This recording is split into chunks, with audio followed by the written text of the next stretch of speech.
Shalom, puji Tuhan. Senang bisa berjumpa kembali. Hari ini kita akan membahas tentang tema yang juga luar biasa, yaitu jatuh tapi tidak tergeletak. Firman Tuhan di dalam Mazmur pasal 37 ayat 24 berkata, apabila ia jatuh tidak sampai tergeletak. Ya, keadaan saat ini memang sulit, saudaraku. Saya akui sebagai hamba Tuhan, keadaan saat ini sangat sulit. Secara global, seluruh negara mengalami pergumulan yang sama. Bukan hanya orang yang kerja harian, kerja kantor, dan sampai pengusaha besar pun mengalami pergumulan yang sama. Tidak sedikit orang yang di layoff, dipecat dari pekerjaannya karena kantor tidak ada lagi pemasukan, sehingga mereka tidak bisa lagi membayar gaji para karyawan-karyawan. Ini dialami oleh banyak orang. Sehingga saya mau katakan, saudaraku, pergumulan yang saat ini sedang terjadi banyak membuat orang saat ini stres, depresi.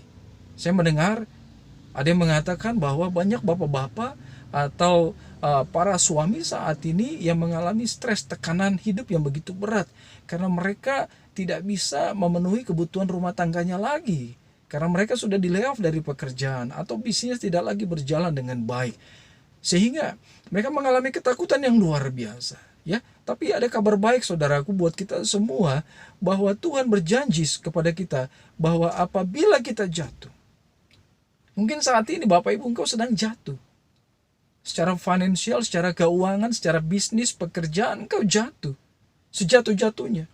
Mungkin kau belum pernah mengalami titik serendah ini di dalam hidupmu, dan kau mengalami, dan kau merasa bahwa engkau sedang berada di titik paling rendah. Engkau jatuh, saudaraku.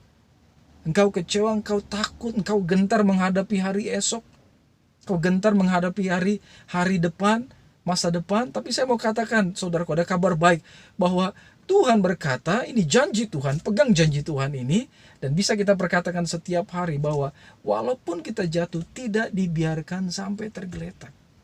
Tuhan tidak akan biarkan sampai habis. Ya.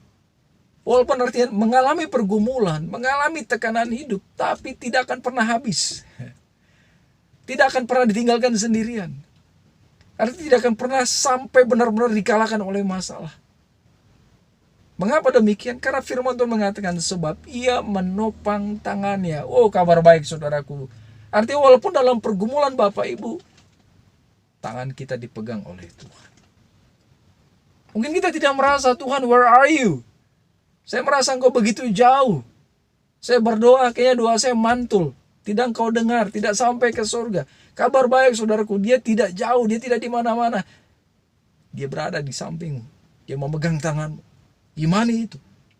Jadi ketika saat ini mungkin ketakutan sedang mengetuk pintu hatimu, pikiranmu galau, kacau, saudaraku, penuh dengan hal-hal yang mengerikan. Saya mau katakan, saudaraku, speak out loud, bicara dengan keras, buat dirimu, buat si jahat yang berusaha mengintimidasi bahwa Tuhan menopang tanganku, aku tidak akan tergeletak. Perkatakan setiap hari, bangkitkan imanmu, engkau tidak akan tergeletak. Percaya, saat ini sejatuh-jatuhnya engkau belum tergeletak. Karena apa? Tuhan menopang, ya. Tuhan yang menggandeng kita.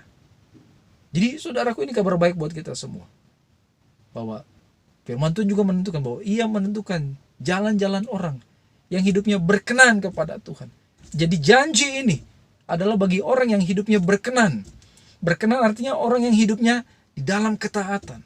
Orang yang hidupnya menyenangkan hati Tuhan.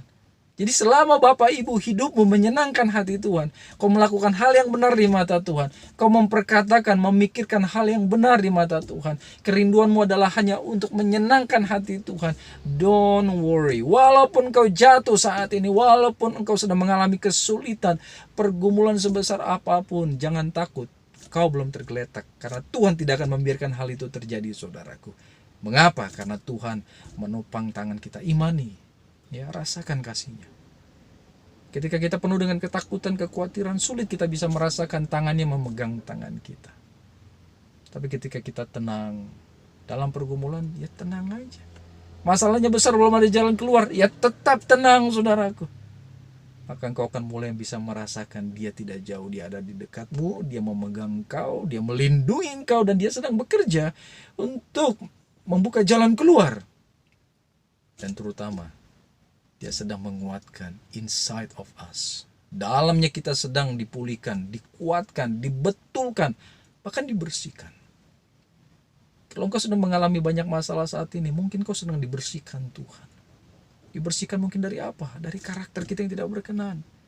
Dari rasa takut kita, dari rasa khawatir kita, dari kita yang mungkin gampang mengeluh, gampang kecewa, ya, gampang sedih, saudaraku, sehingga tidak bisa merasakan sukacita Tuhan. Nah, Tuhan mau kita bersukacita. Kapan? Dalam segala hal. Walaupun sedang jatuh, yes, berkata, aku punya Tuhan yang dahsyat, aku punya Tuhan yang luar biasa. Kutinggikan dirimu mengatasi langit, mengatasi bumi. Wow, keren. Bumi saja diatasi, apalagi masalah kita, saudaraku. Jadi kutinggikan dirimu mengatasi masalahku. Artinya, we believe that our God is much bigger than our problems. Kita percaya Tuhan kita jauh lebih besar dari masalah kita. Nah, kualitas seperti itu yang Tuhan Yesus mau. Maka dalam pergumulan apapun, kita bisa ada sukacita, tenang. Dan kita bisa merasakan hadiratnya. Kita bisa tahu, saudaraku, dia memegang kita. Kita tidak tergeletak. Tuhan tidak akan biarkan hal itu menimpa engkau dan aku, keluargamu. Kita aman dalam perlindungan Tuhan. Setiap manusia saat ini mengalami pergumulan hampir sama, saudaraku, di atas muka bumi karena virus corona ini. Ya, mau orang yang usahanya besar pun banyak yang goncang, banyak yang bangkrut. Jadi jangan merasa hanya engkau yang mengalami. Dan tetap percaya Tuhan baik. Tuhan luar biasa memelihara hidup kita. Percaya bahwa setiap yang kita perlukan Tuhan sediakan. Katakan amin. Ya, karena Dia Bapa yang baik. Makanan, minuman kita Tuhan supply dari surga. Tuhan sediakan dari surga. Anak-anakmu Tuhan pelihara, saudaraku. Percaya masa depan anak-anak kita indah di mata Tuhan. Jadi nikmati saat-saat ini, saat-saat sulit seperti ini. Justru untuk kita menyadari bahwa kita adalah orang-orang yang disayang Tuhan. Menyadari bahwa sekalipun jatuh tidak akan tergeletak karena Tuhan memegang dan menopang kita. Diberkati saudaraku, ingat, sekalipun jatuh tidak akan tergeletak. Bukan karena kekuatan, bukan karena dekengan, bukan karena kehebatan keuangan kita, no. Tapi karena Tuhan menopang kita. Diberkati saudaraku. Tetap semangat, haleluya, amin.